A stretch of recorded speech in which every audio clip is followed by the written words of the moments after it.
When you think of a hatchback, a Golf is probably one of the first cars to cross your mind. But a Peugeot 308? That's probably not even in your top 10 if you would even think of it at all. But after having driven one, I actually think that it really should be. And in fact, if you're considering buying a car of that class, you should definitely take a look at a 308 just to see what you think, because it's a remarkably fun and playful car, something that you can enjoy getting in and know that you're not going to get in too much trouble, and something that's still practical and usable on the daily, but is also, at least with current pricing, between £6,000 and £7,000 cheaper than a comparably spec'd year mileage horse-powered Golf instead. So yeah, that sounds like a bargain to me. Let's take a look. Now, the specific car I'm looking at is the 308 GT line, which is one of the upper trims, but not the absolute top most. That has their 1.2 litre petrol engine. It's a 3-cylinder with an itsy-bitsy turbocharger, but that turbocharger does a lot because it offers 130 horsepower and, even more remarkably, 230 newton meters of torque. That gets driven via a 6-speed manual gearbox to the front wheels, and they quote, I think it's 117 mile an hour top speed, and a 0 to 60 of 8.8 seconds. Now, I have some specialist timing gear, so let's have a look and see what that's like in the real world. In terms of the 0 to 60, well, this is more of an economy car, but they quote 8.8, so let's have a look. I've got my specialist timing gear here, and it does make a very good noise when you get on it.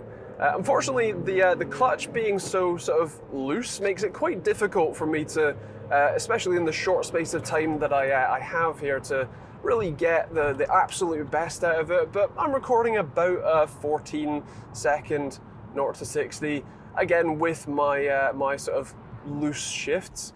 And do you know what? For the sort of car that this is, that's not too bad. Now, while the best that I could achieve in the 0 to 60 was around about sort of 14 seconds, I swapped places and let its owner give it a shot, and he got it down to more like 10 seconds, which, considering that is a real world on an actual road type number, with the 1 foot rollout not subtracted, well, actually, that's pretty quick. And the car in general gets up to speed fairly well. In terms of getting up to speed for the motorway, this actually pulls pretty well. I think once you get up to the higher speeds, obviously the horsepower rating of 129 means that you're not going to be, you know, dragging people from 70 to 100, but, well, you probably shouldn't be doing that on the public roads anyway, so that's fine.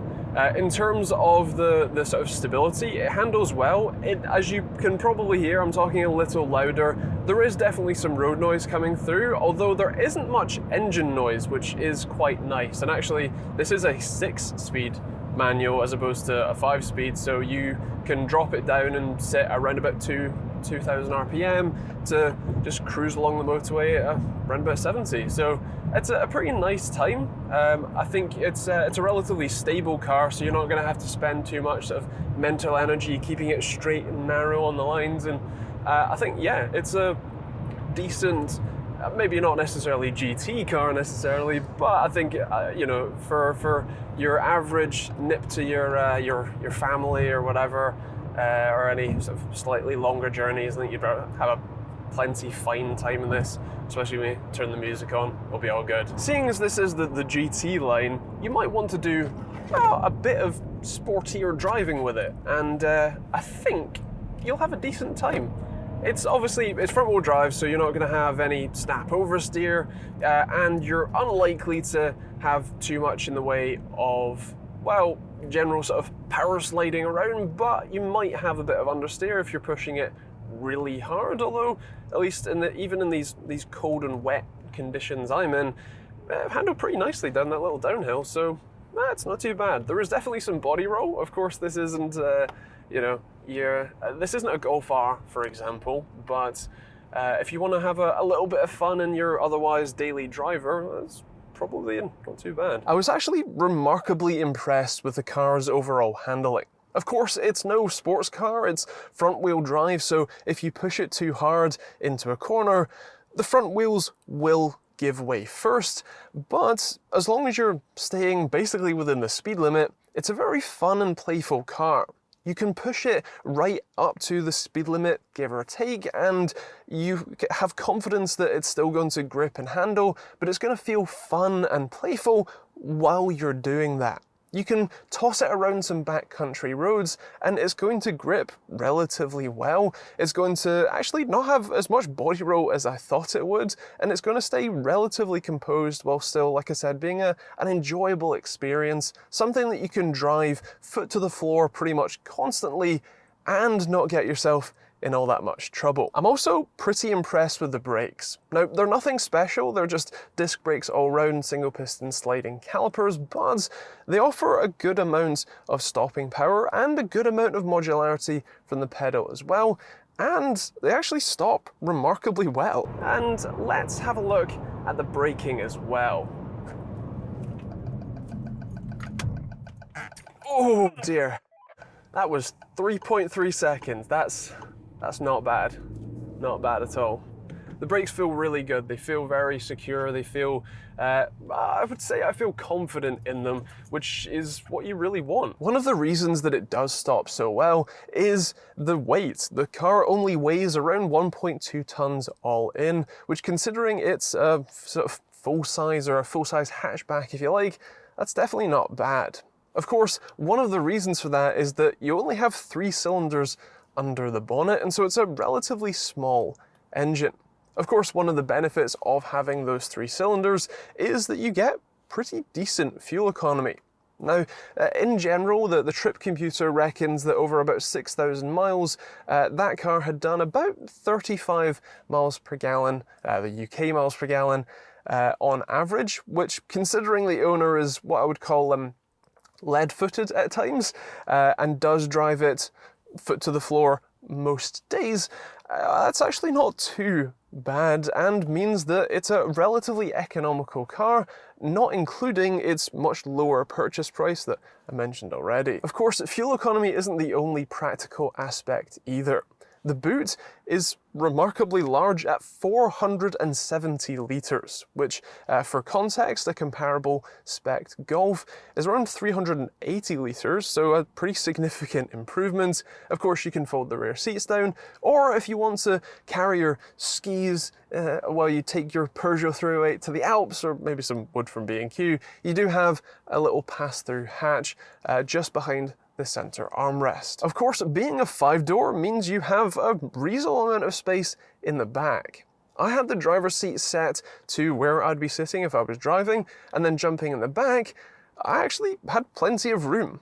Of course, I didn't have, an acre of legroom up front. I certainly couldn't be lying down in it, but I had plenty of legroom to be comfortable, and while sitting in my more normal, relaxed seating position, my head just about fit. It just about clipped the edge from where the panoramic sunroof meets the back of the car and the headlining, but I think I'd be pretty comfortable back there.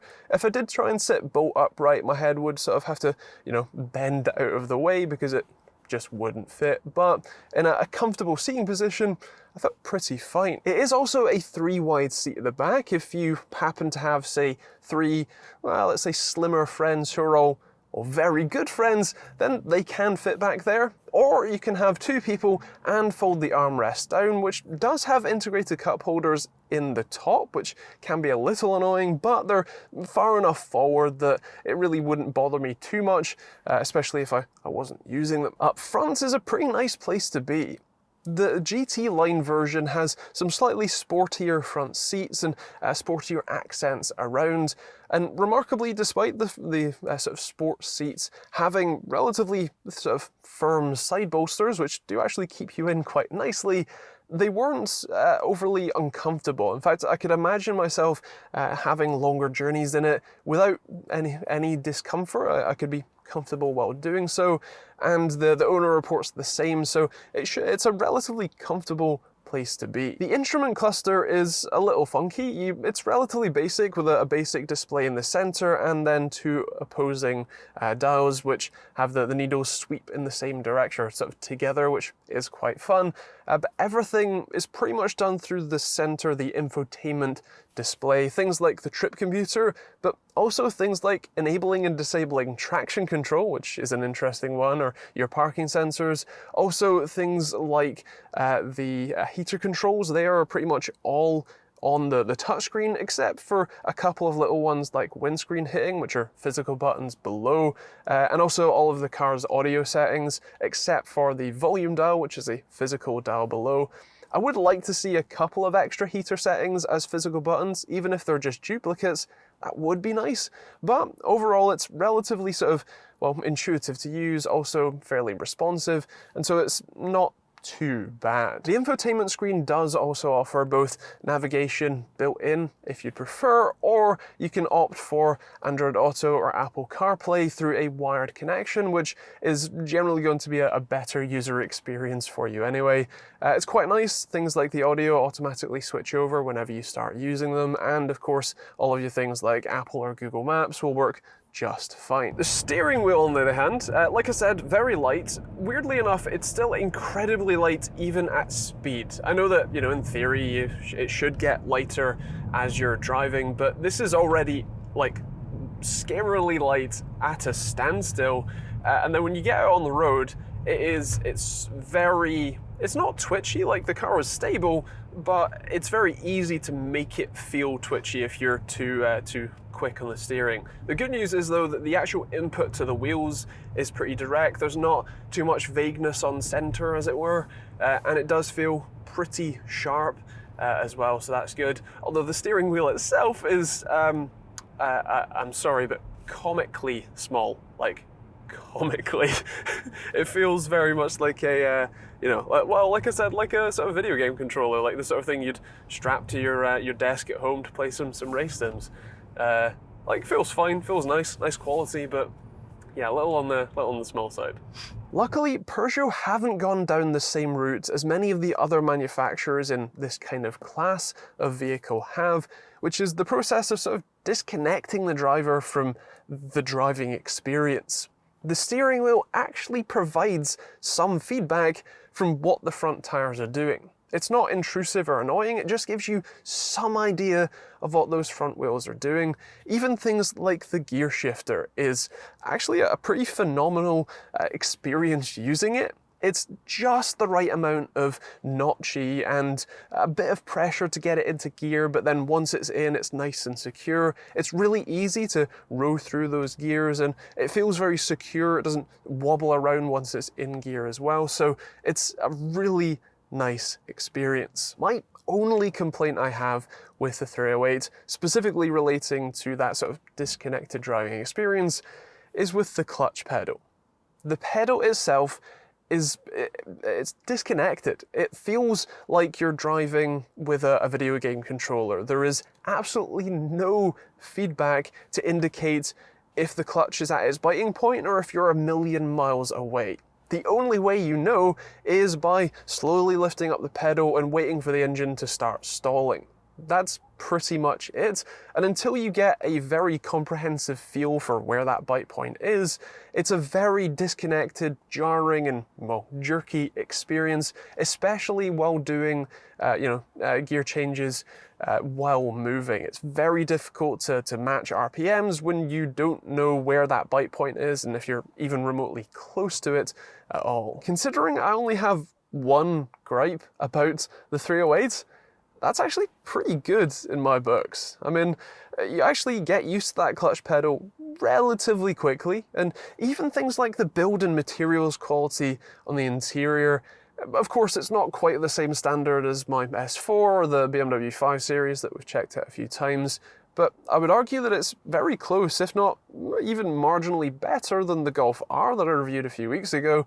And so again, for the sort of price tag that they're asking for, which at least at the time of filming is about £14,000 for that sort of age and mileage and that engine spec, versus around £20,000 for a comparably mileaged, yeared and horse-powered Golf. That's a pretty significant saving for what is arguably just as good, if not even perhaps slightly better, of an overall experience. While I can't say that I would buy one myself, I generally prefer things that are a touch older and a lot faster. I think if you're after that sort of, price range, if you're after that sort of, city runabout hatchback that can, do longer journeys without issue, then I think that's a pretty good deal. Basically, if you're considering buying something like a Golf, I would go and test drive one of these 308s first, at least just to see what you think. Now with that said, those are my thoughts, but I would love to hear yours in the comments down below. What do you think of the 308? What do you think of, the sort of driving experience, the quality, the I guess styling, if that's what you're interested in? Feel free to let me know in those comments down below. I don't have many links to share with you. Of course, you can support the channel by hitting that subscribe button and turning on the bell notification icon to be notified of these new videos. And you can also check out plenty of other videos, including the Golf R review, my S4 review, and a whole load of other videos as well, so feel free to take a look. You can also pick up a hoodie or t-shirt like this one. This is the At The Wheel light design. There's also a black hoodie with the white logo instead, if you prefer that one. And yeah, that's pretty much it. Thanks for watching, hope you enjoyed it. We'll see you on the next video.